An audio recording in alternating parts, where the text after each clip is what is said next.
Hello and welcome to the Talk with Tariro.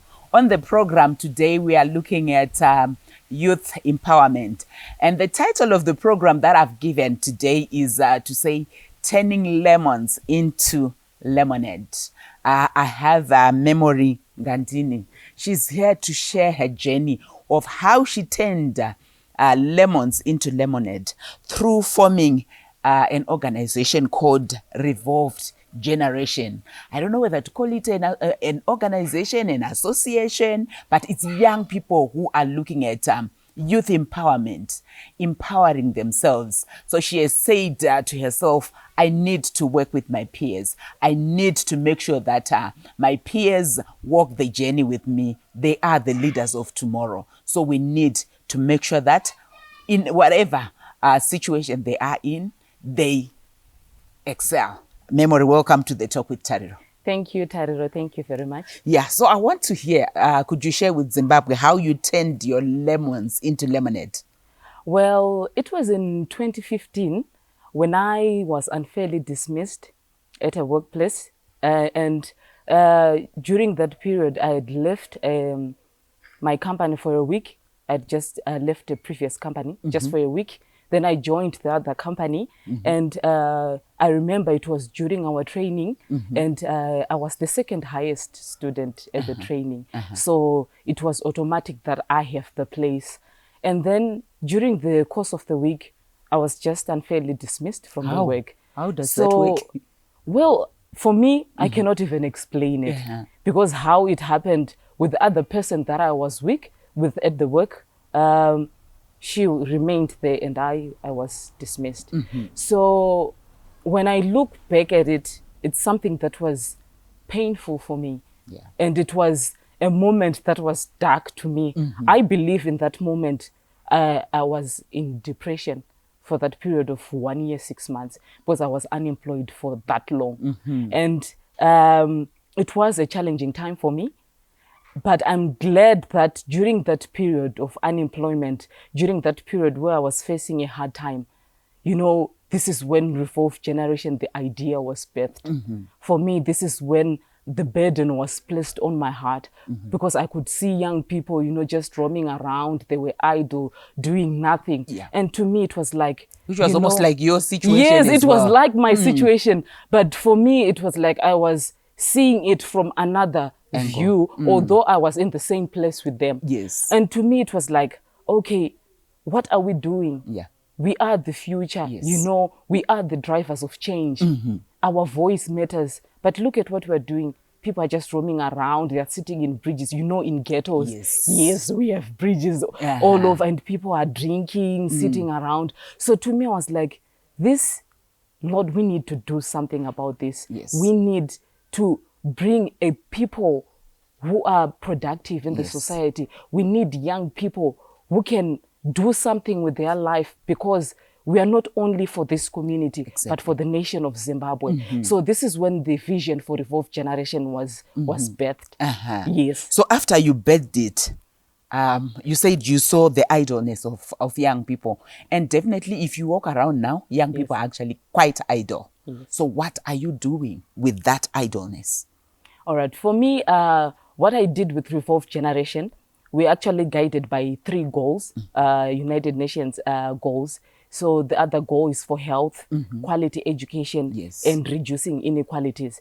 So when I look at these goals, reducing inequalities, we're just talking about empowering the young people, you know, reducing the income inequality, find something for them to do, you know, employing young people, equipping young people with skills for them to do so that they don't remain idle, but they are productive in the community. And when we look at the goal for health, We are talking about their mental stability. We are talking about the wellness of the young people, the way they think, the way they act, the way they feel. It has to have a positive impact on their social being. And then when we look at education, we are just looking at, we have those who have failed A-levels, who have failed O-level, and they are seated at home. Yeah. What can we do for them? Let's find something to improve the education for our young people. So for Revolve Generation, those 3 goals are our guidance, and we've been working around on those. So your message, you're actually saying to young people, let's revolve. Yes. Let's take action. Let's be Yes. proactive. Yes. You spoke about the issue of inequality. Yes. As young people, what forms of inequality would you say these are the inequalities that we are facing in our society? Okay, when we look at it, I mentioned earlier about income inequality. Yes. Most of us, we cannot even afford the social basic things, the young people, we cannot even afford it. But even us adults, we can't do. Yes. So when you look at it, we are supposed to be the ones being active, Yeah. generating, income, contributing to the economy. Yes. But now when we look at it, we are unemployed. There are no jobs. There's nothing for us. And the economy is just going down and down and down. So when you look at it economically, we are disadvantaged. Yes. And when we look socially, we are also disadvantaged. No one really takes into consideration what the young people say, because we are just... But when I'm also looking at it, you are the brains behind everything. And what I'm liking about this Revolve Generation, it's a situation where I'm looking at it and saying, as young people, if you are saying we're not employed, I'm actually looking at it and saying, as young people, get to a situation where you're saying, we actually want to be the employers. Yes. That's where we are coming from, Revolve Generation. Yes. We are saying, let's empower our young people. Let's do the best that we can. If it's skills, let's do that. Exactly. If it's having the mental stability, because you cannot even come up with a business when you're not even mentally stable yourself. So even though the situation outside there, it's hard, we need to empower our young people, because they need to know that it doesn't matter how the situation is. I can make it. I can do it. Yes, I'm quite impressed to be seeing young people who are saying, we are not going to be affected by what's happening. Yes, we might be struggling economically as a country, but what memory is saying, as young people, we are looking at ourselves. Yeah, I'm saying we are. I'm going to their side to call myself a young person, but really challenging young people to say, let's not just cry and say the economy is tight, things are not working. We can do something. She is saying, as young people, let's revolve. Let's not just cry. Let's not just say government is not doing A, B, C, D for us. As young people, there is something that can be done. Join us after the break.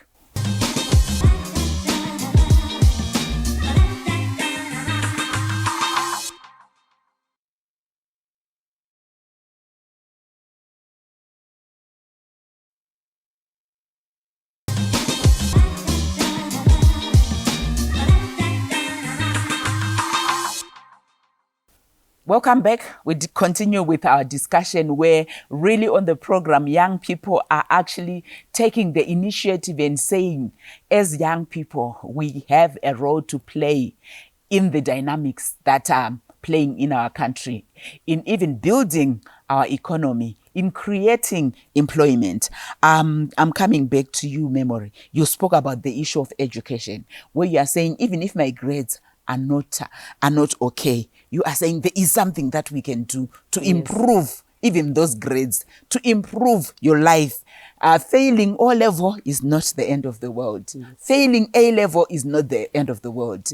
As Revolve Generation, as young people, let's revolve using that education. How are you doing that? Kindly unpack that for us. Well, when we're looking at education, it's in various forms.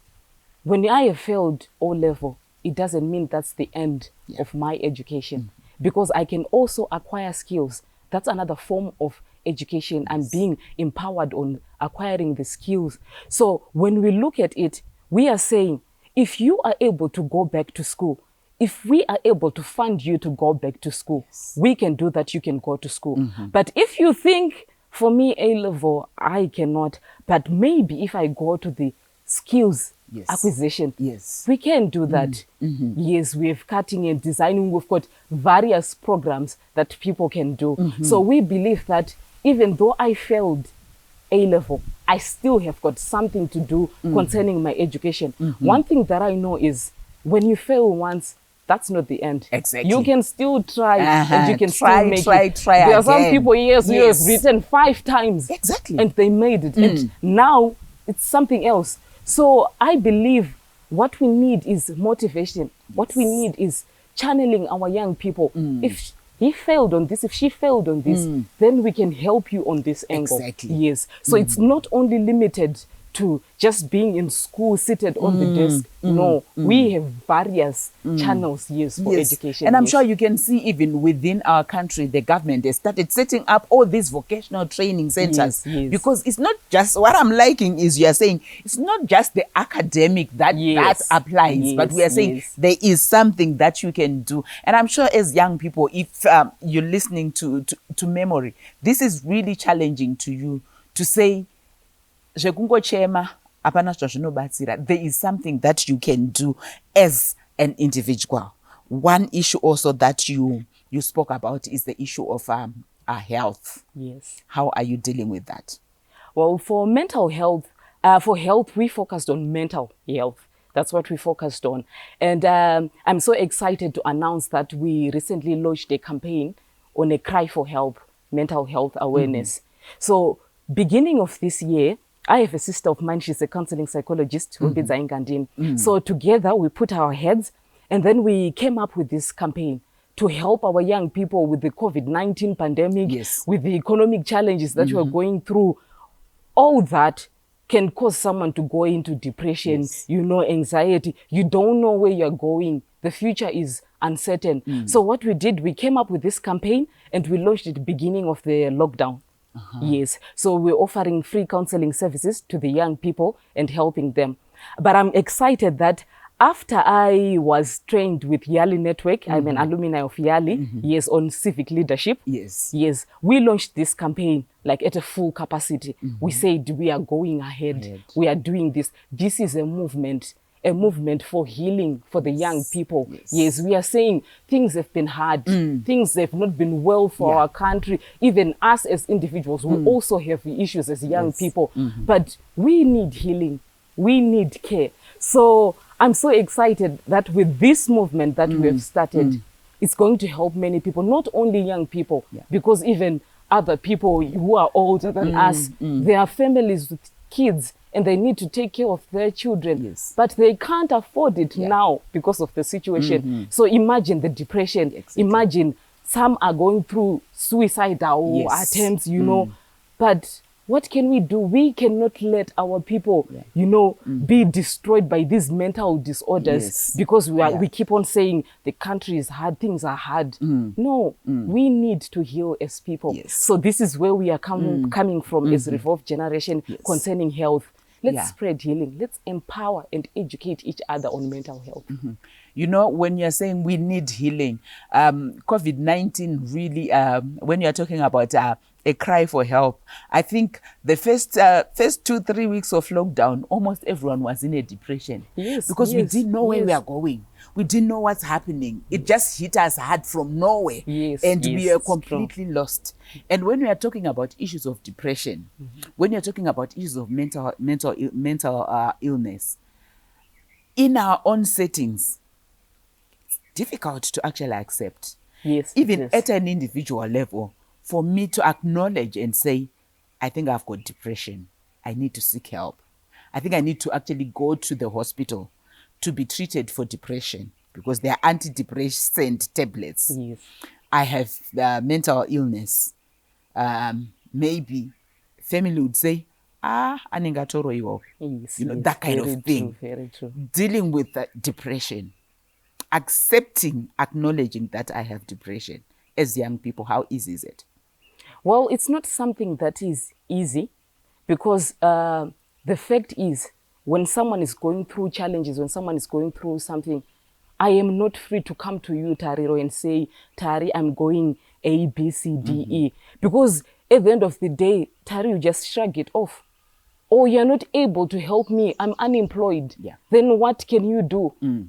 Yes. So when you look at these issues, in our culture, it's a bit difficult because to us, what is depression, Yes. anxiety, someone having panic attacks? Yes. What's that? We are now talking about rituals, mudzimu. We're now talking about something else. Yes. Yeah. So to us, this is something, it has been always the mental disorders. But to us, we've been shrugging it off. Yes. We don't really consider these things. But it's real. Depression is real. Anxiety, it's real. And people are suffering. Yes. Yes, she is saying depression is real. Anxiety is real. I actually have a friend who had a panic attack. And when she called me to say, I've got a panic attack, for me, it didn't even make sense. It only got to me later on when she was now explaining what she actually went through. And she got counseling from somebody in the UK who works in the health sector who understood what it was. But for me, I thought, it's just something. Yes. And it was because she was watching lots of news on COVID-19 and it just attacked her. The panic attack just got to her. So it's some things that we need to be learning and relearning. And we are hearing it from young people. We continue with our discussion after the break.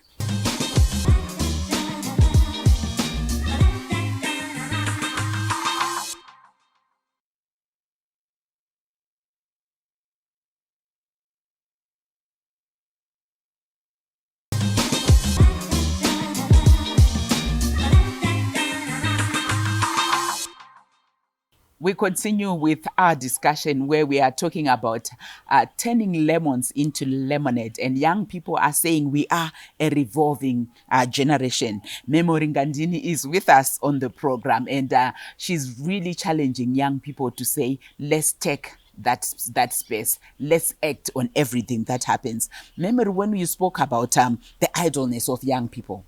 Drug and alcohol abuse amongst young people has become a menace. How would you address that? Well, when we are looking at it, choosing an option of taking drugs, it means there's a problem somewhere. Taking drugs and alcohol, that's a symptom of a problem.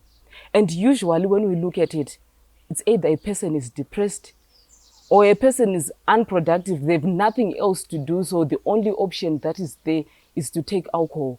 So what are we saying? Let's help our young people. Why are they taking drugs? Why are they taking alcohol? Because I want to believe this is not for fun.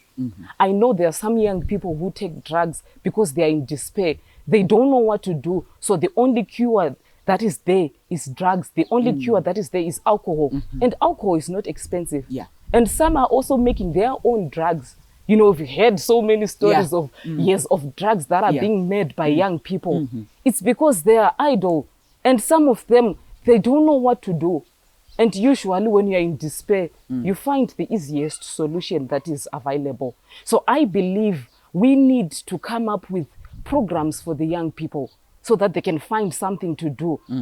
If they cannot afford education, let's come up with skills acquisition. I keep coming back to skills acquisition because I know that even if I failed education, there's something else that I can do. Maybe I can do construction. Maybe I can do carpentry. Maybe I can. Those are skills that can be learned. But we can't run away from the fact that there are some young people who are actually quite even lazy.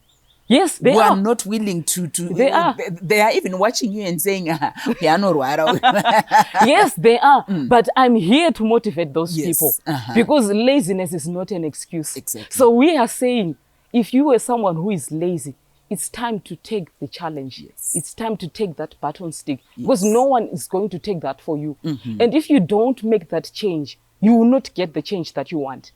We all want change. We all want good things. But if I'm lazy or if I'm seated, then what? I will not get anything. So we are saying, let's help each other.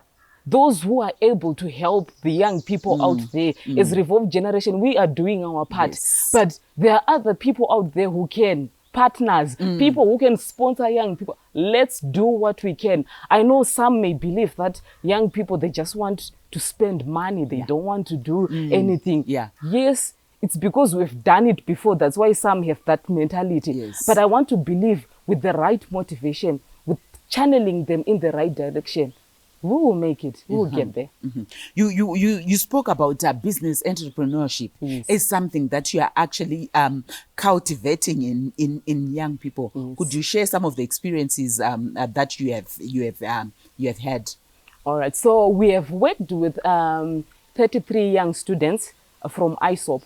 So ISOP is a program that has been done by the government, yes, to help young people to acquire skills in various areas. So what we did is they have acquired the skills. Then what? We leave them there? No. So what we did is we are coming up with seminars. Let's teach them, let's help them to know how to be an entrepreneur. Let's monetize the skills. Yes. So you know I've done the skills. Then what am I going to do next so that I generate money from this? Yes. So the seminars were to teach them, to help them how to make business plans and how to market your businesses, how to look for funds and something like that. All those things. Yes. So we started with 33 students in Kwekwe. Yes. And it was successful. That we started it as a pilot study because we wanted to see how successful it's going to be. And it really worked out. And we could see with young people who are passionate, they want to do something, they don't want that life where you're struggling, but we need more. We need to do more. Yes. Those were the first people. We started with 33 and I believe we will do more from that. Yes. I like the idea of getting skills and then monetizing those skills. And one would then wonder, Memory lost her job and then this really changed her life. She went into this initiative. So do you have funders? Are you getting paid? Or is this something that you're doing voluntarily or what? Well, for now, I don't have funders. But I believe as we go along the way, I will find partners, we will find funders for this project. Yeah. And for what I am doing, I'm not getting paid. Wow. One thing that I've learned is when you are walking in purpose, when you find purpose, it's important to solve a problem. It's important to identify a need, to identify the pain and come up with the solution. So what we are saying is we are targeting the people because the first principle of authentic leadership is people first. So yes, I want money. No, everyone wants money. Everyone wants it. But I am saying in the process, let's help people. In the process, let's come up with solutions to address the crisis that we see. Let's come up with things that we see will change situations in the communities, in the nations.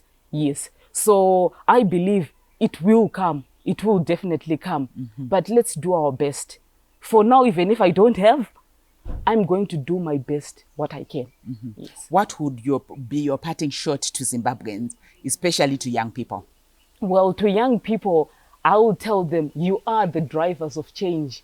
Your voice matters. And one thing that I believe in is transforming the lives of young people for a better tomorrow. It's in our hands. Change is in our hands. So don't hesitate to take a step. Don't hesitate to take that baton stick. Move forward and we can make it together. Well, that's our Memory there with the powerful, powerful message that she is giving our young people. And for her, you heard she lost her job. For most of us, when something like that happens, we feel it is the end of the world. But just look at how that actually transformed her life. And she's saying, I'm not being paid, but my wish is to empower other young people. If each and every young person could have that kind of spirit, we will definitely be somewhere as a country. Until we meet again next week, let's revolve as a generation.